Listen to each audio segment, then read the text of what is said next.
Estava resolvido a fazer uma asneira. Olá, sejam muito bem-vindos ao canal Liber Audiolivro. Eu sou a Giovana e hoje vou ler o capítulo 7, Festa, do clássico da literatura brasileira Vidas Secas, de Graciliano Ramos. Se quiser informações sobre o autor, clique no card que aparece no canto direito superior ou no link na descrição do vídeo. Dê um like se você gosta deste canal, comente, compartilhe e se inscreva. Se quiser contribuir, veja como na descrição do vídeo. Obrigada!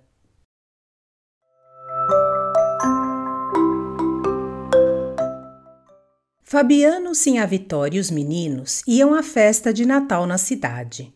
Eram 3 horas, fazia grande calor, redemoinhos espalhavam por cima das árvores amarelas nuvens de poeira e folhas secas.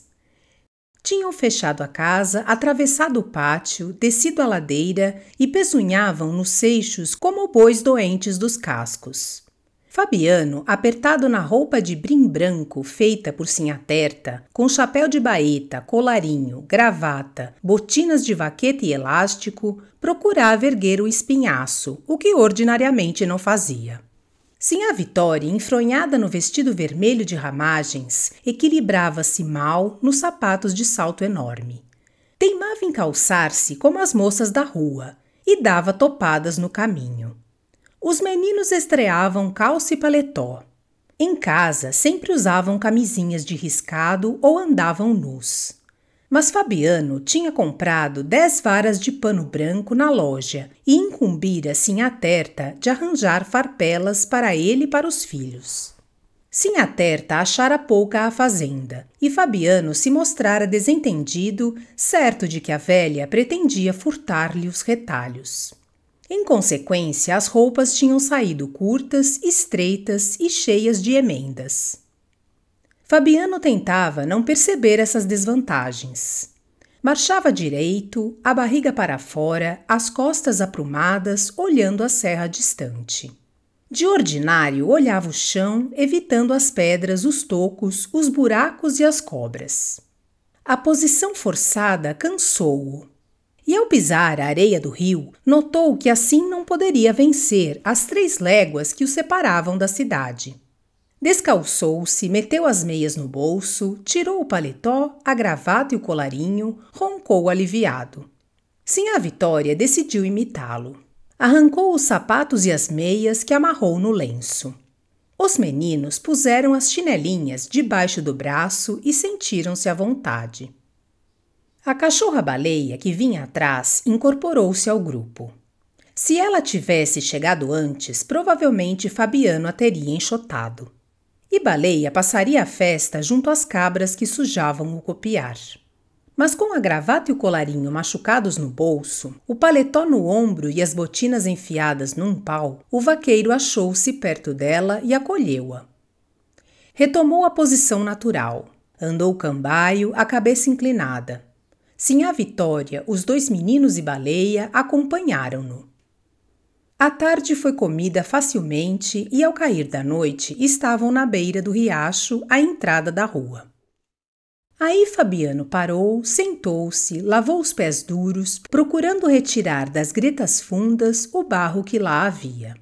Sem se enxugar, tentou calçar-se, e foi uma dificuldade.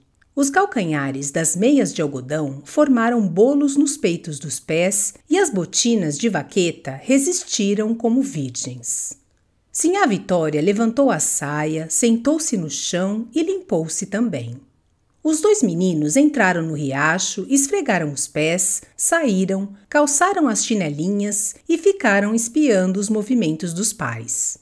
Sinhá Vitória aprontava-se e erguia-se, mas Fabiano soprava reliado. Tinha vencido a obstinação de uma daquelas amaldiçoadas botinas. A outra emperrava, e ele, com os dedos nas alças, fazia esforços inúteis. Sinhá Vitória dava palpites que irritavam o marido. Não havia meio de introduzir o diabo do calcanhar no tacão. A um arranco mais forte, a alça de trás rebentou-se e o vaqueiro meteu as mãos pela borracha energicamente. Nada conseguindo, levantou-se resolvido a entrar na rua assim mesmo, coxeando, uma perna mais comprida que a outra. Com raiva excessiva, a que se misturava alguma esperança, deu uma patada violenta no chão. A carne comprimiu-se, os ossos estalaram, a meia mortalha rasgou-se e o pé amarrotado se encaixou entre as paredes de vaqueta. Fabiano soltou um suspiro largo de satisfação e dor. Em seguida, tentou prender o colarinho duro ao pescoço, mas os dedos trêmulos não realizaram a tarefa. Sinhá Vitória auxiliou-o. O botão entrou na casa estreita e a gravata amarrou-se. As mãos sujas, suadas, deixaram no colarinho manchas escuras. Está certo, grunhiu Fabiano. Atravessaram a pinguela e alcançaram a rua. Sinhá Vitória caminhava aos tombos por conta dos saltos dos sapatos e conservava o guarda-chuva suspenso, com um cascão para baixo e a biqueira para cima enrolada no lenço. Impossível dizer por que Sinhá Vitória levava o guarda-chuva com a biqueira para cima e o castão para baixo. Ela própria não saberia explicar-se, mas sempre vira as outras matutas procederem assim e adotava o costume. Fabiano marchava teso. Os dois meninos espiavam os lampiões e adivinhavam casos extraordinários. Não sentiam curiosidade, sentiam medo e por isso pisavam devagar, receando chamar a atenção das pessoas. Supunham que existiam mundos diferentes da fazenda, mundos maravilhosos na Serra Azulada. Aquilo, porém, era esquisito. Como podia haver tantas casas e tanta gente? Com certeza os homens iriam brigar. Seria que o povo ali era brabo e não consentia que eles andassem entre as barracas? Estavam acostumados a aguentar cascudos e puxões de orelhas. Talvez as criaturas desconhecidas não se comportassem como Sinhá Vitória, mas os pequenos retraíam-se, encostavam-se às paredes, meio encandeados, os ouvidos cheios de rumores estranhos. Chegaram à igreja, entraram. Baleia ficou passeando na calçada, olhando a rua, inquieta. Na opinião dela, tudo devia estar no escuro, porque era noite, e a gente que andava no quadro precisava deitar-se. Levantou o focinho, sentiu um cheiro que lhe deu vontade de tossir. Gritavam demais ali perto e havia luzes em abundância, mas o que a incomodava era aquele cheiro de fumaça. Os meninos também se espantavam. No mundo, subitamente alargado, viam Fabiano e Sinhá Vitória muito reduzidos, menores que as figuras dos altares. Não conheciam altares, mas presumiam que aqueles objetos deviam ser preciosos. As luzes e os cantos extasiavam-nos. De luz havia, na fazenda, o fogo entre as pedras da cozinha e o candeeiro de querosene pendurado pela asa numa vara que saía da taipa. De canto, o bendito de Sinhá Vitória e o aboio de Fabiano. O aboio era triste, uma cantiga monótona e sem palavras que entorpecia o gado. Fabiano estava silencioso, olhando as imagens e as velas acesas, constrangido na roupa nova, o pescoço esticado, pisando em brasas. A multidão apertava-o mais que a roupa, embaraçava-o. De perneiras de bão e guarda-peito, andava metido numa caixa como o tatu, mas saltava no lombo de um bicho e voava na caatinga.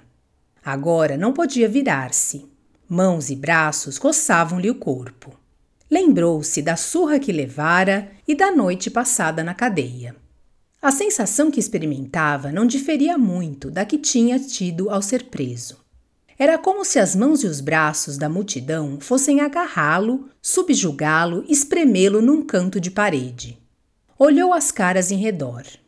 Evidentemente, as criaturas que se juntavam ali não o viam, mas Fabiano sentia-se rodeado de inimigos, temia envolver-se em questões e acabar mal à noite. Soprava e esforçava-se inutilmente por abanar-se com o chapéu. Difícil mover-se, estava amarrado. Lentamente conseguiu abrir caminho no povaréu, esgueirou-se até junto da pia de água benta, onde se deteve, receoso de perder de vista a mulher e os filhos. Ergueu-se nas pontas dos pés, mas isto lhe arrancou um grunhido. Os calcanhares esfolados começavam a afligi-lo.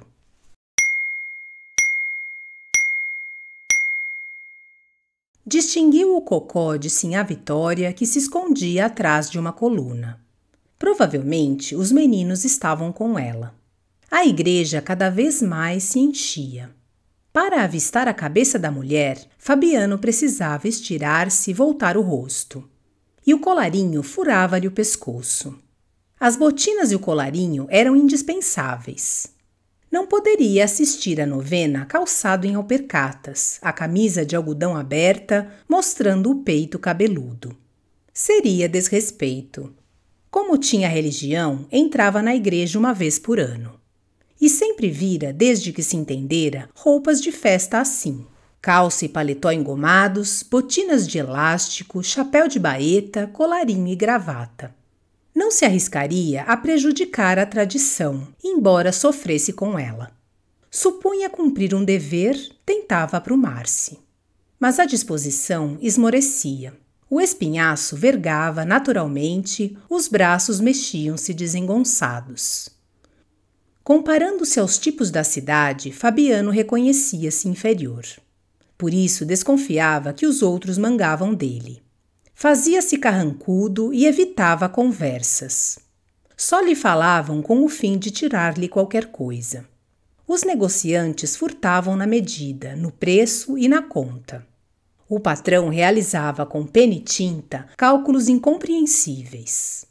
Da última vez que se tinham encontrado, houvera uma confusão de números, e Fabiano, com os miolos ardendo, deixara indignado o escritório do branco, certo de que fora enganado. Todos lhe davam prejuízo. Os caixeiros, os comerciantes e o proprietário tiravam-lhe o couro, e os que não tinham negócio com ele riam vendo-o passar nas ruas tropeçando. Por isso, Fabiano se desviava daqueles viventes. Sabia que a roupa nova, cortada e cosida por Sinhá Terta, o colarinho, a gravata, as botinas e o chapéu de baeta o tornavam ridículo, mas não queria pensar nisto. Preguiçosos, ladrões, faladores, mofinos. Estava convencido de que todos os habitantes da cidade eram ruins. Mordeu os beiços. Não poderia dizer semelhante coisa. Por falta menor, aguentara facão e dormira na cadeia. Ora, o soldado amarelo. Sacudiu a cabeça, livrou-se da recordação desagradável e procurou uma cara amiga na multidão. Se encontrasse um conhecido, iria chamá-lo para a calçada, abraçá-lo, sorrir, bater palmas. Depois falaria sobre gado. Estremeceu, tentou ver o cocó de Sinhá Vitória. Precisava ter cuidado para não se distanciar da mulher e dos filhos. Aproximou-se deles, alcançou-os no momento em que a igreja começava a esvaziar-se. Saíram aos encontrões, desceram os degraus. Empurrado, machucado, Fabiano tornou a pensar no soldado amarelo. No quadro, ao passar pelo Jatobá, virou o rosto. Sem motivo nenhum, o desgraçado tinha ido provocá-lo, pisar-lhe o pé. Ele se desviara com bons modos. Como o outro insistisse, perdera a paciência, tivera um rompante. Consequência: facão no lombo e uma noite de cadeia.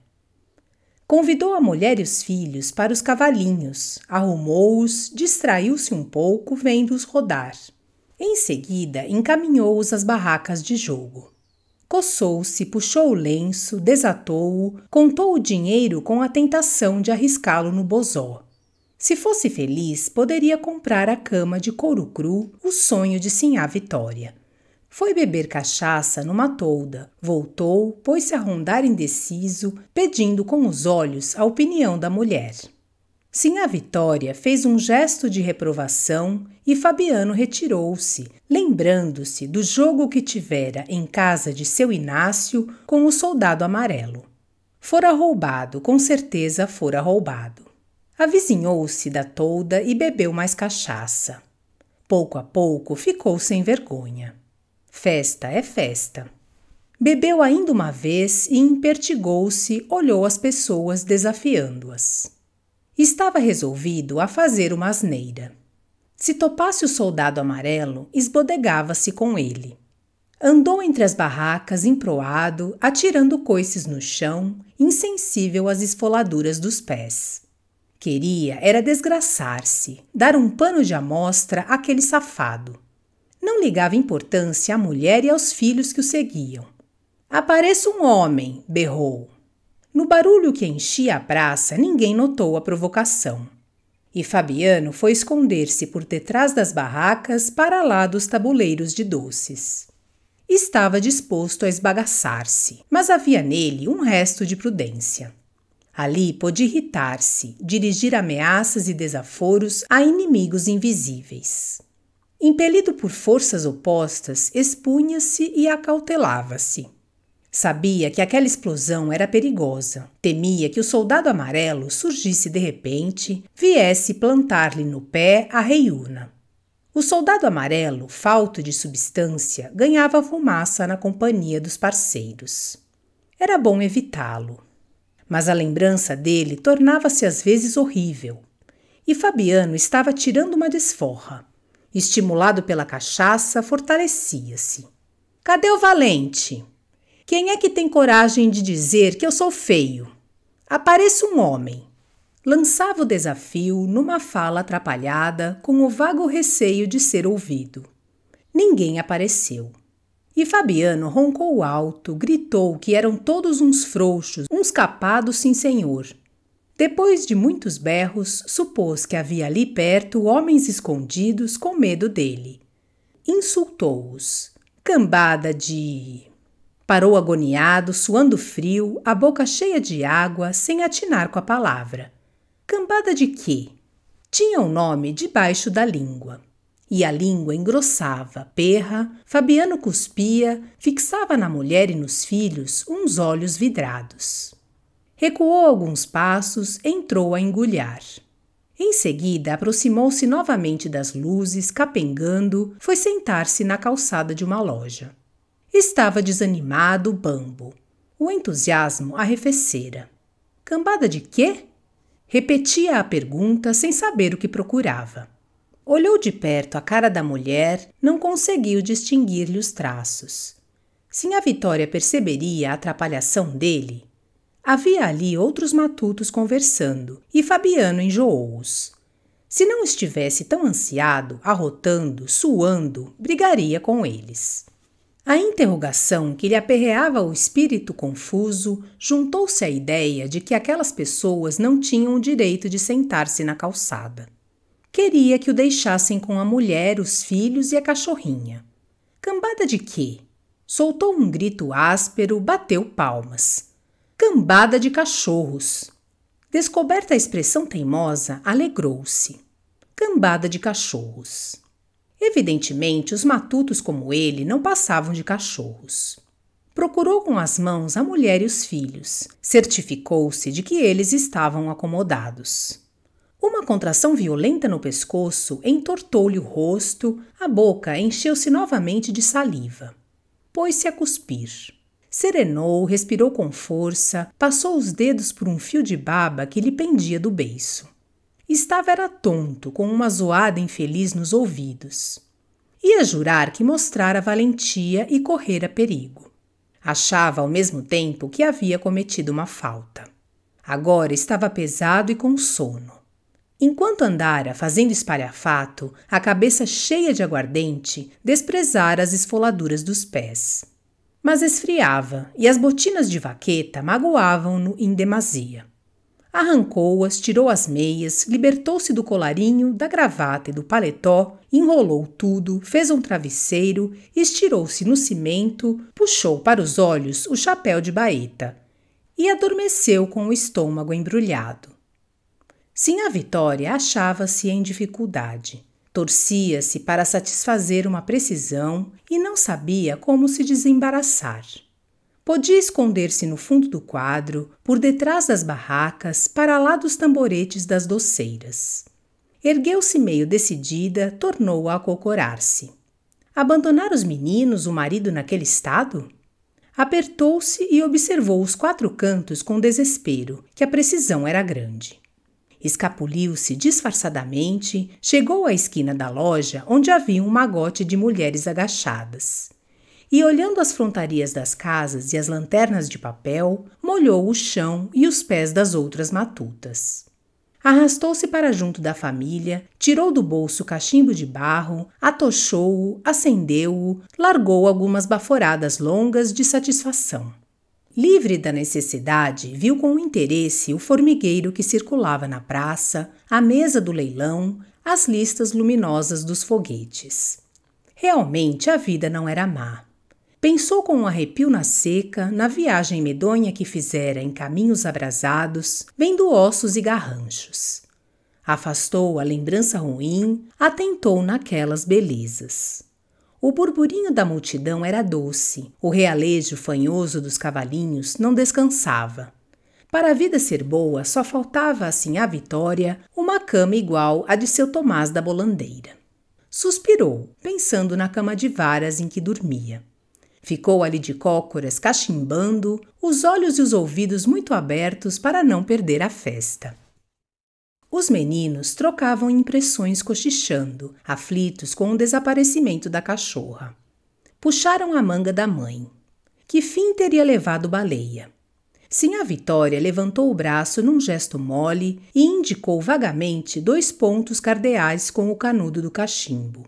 Os pequenos insistiram. Onde estaria a cachorrinha? Indiferentes à igreja, às lanternas de papel, aos bazares, às mesas de jogo e aos foguetes, só se importavam com as pernas dos transeuntes. Coitadinha, andava por aí perdida, aguentando pontapés. De repente, Baleia apareceu. Trepou-se na calçada, mergulhou entre as saias das mulheres, passou por cima de Fabiano e chegou-se aos amigos, manifestando com a língua e com o rabo um vivo contentamento. O menino mais velho agarrou-a. Estava segura. Tentaram explicar-lhe que tinham tido susto enorme por causa dela, mas Baleia não ligou importância à explicação. Achava é que perdiam tempo num lugar esquisito, cheio de odores desconhecidos. Quis latir, expressar oposição a tudo aquilo, mas percebeu que não convenceria ninguém e encolheu-se, baixou a cauda, resignou-se ao capricho dos seus donos. A opinião dos meninos assemelhava-se à dela. Agora olhavam as lojas, as toldas, a mesa do leilão. E conferenciavam pasmados. Tinham percebido que havia muitas pessoas no mundo. Ocupavam-se em descobrir uma enorme quantidade de objetos. Comunicaram baixinho um ao outro as surpresas que os enchiam. Impossível imaginar tantas maravilhas juntas. O menino mais novo teve uma dúvida e apresentou-a timidamente ao irmão. Seria que aquilo tinha sido feito por gente? O menino mais velho hesitou, espiou as lojas, as toldas iluminadas, as moças bem vestidas. Encolheu os ombros. Talvez aquilo tivesse sido feito por gente.